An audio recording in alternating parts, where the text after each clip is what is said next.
Well, we're back here talking about Paladins again. I wasn't super looking forward to doing that, and I wasn't super happy last night because I posted my video right before the Reddit post that's now infamous over there from Hi-Rez Studios went live. So let's go over some of the information in that and talk about some of the pros and cons about it, because I feel very conflicted about this, and I'm going to explain why. But before we do that, I'm going to make it very clear on my stance about Paladins. I think that the game is totally fine, it's a decent, okay game, and I don't think Hi-Rez has done anything actually wrong. I don't think they've ripped off anyone, and I think all that's totally fine. But I think that there's a few things that are worth talking about. The basic overview of this Reddit post is that Hi-Rez made this post and talked about the history of Paladins development and how it related to a couple different projects, including most notably things like Tribes, Global Agenda, and Team Fortress 2.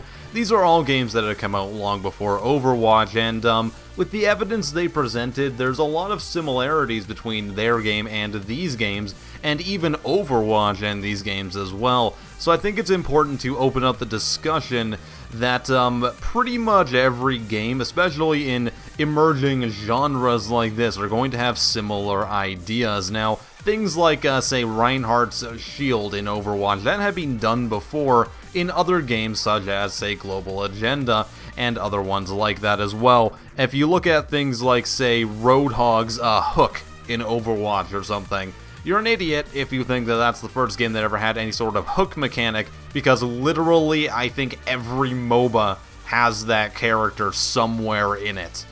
And really, it's at the point where having a character like that in a class-based shooter or a MOBA is kind of a generally accepted trope that that's going to happen one way or another. And that's the thing, we're talking about tropes and cliches. What counts as a trope and a cliche nowadays?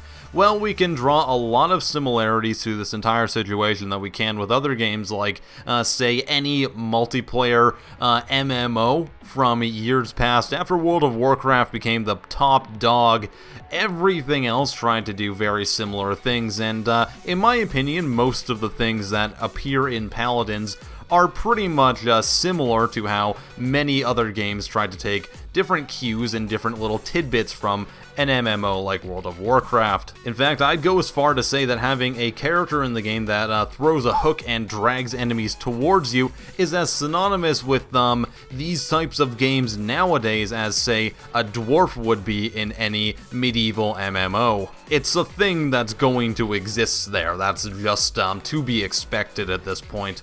However, I do have one little bit of a concern and a quandary with Hi-Rez Studios. Now, this is, again, not me saying that Paladins rips anything off, because I firmly believe that the game as a whole doesn't, but I do believe that they've taken a lot more inspiration than they have openly admitted, even on that Reddit post. They say that their inspiration came from games like the Global Agenda, City of Heroes, and Team Fortress 2, and among a few other games. Now, this is, that's some of them, definitely, but I think there's other things that they took inspiration from, and almost too much. In certain instances, I do believe that they borderline kind of having their own original IP versus, kind of ripping off a character completely.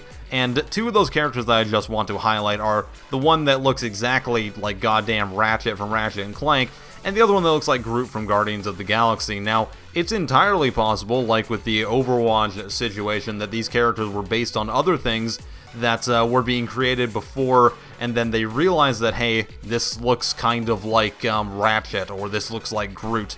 But I guarantee you, at some point, someone at that Hi-Rez studio said, hey, doesn't that kind of look like Groot from Guardians of the Galaxy? And they were like, well, yeah, it does, and now that we've been developing this character for like a year, it is similar. Now this movie's all of a sudden really popular. We might as well keep it in there, because now that could be beneficial for our game. People are going to see it and be like, whoa, I know that character for something else. So I don't think that Hi-Rez is completely guilt-free from this, but I don't think that what they're doing or any of the inspiration they took is really up to be anything that's really all that bad.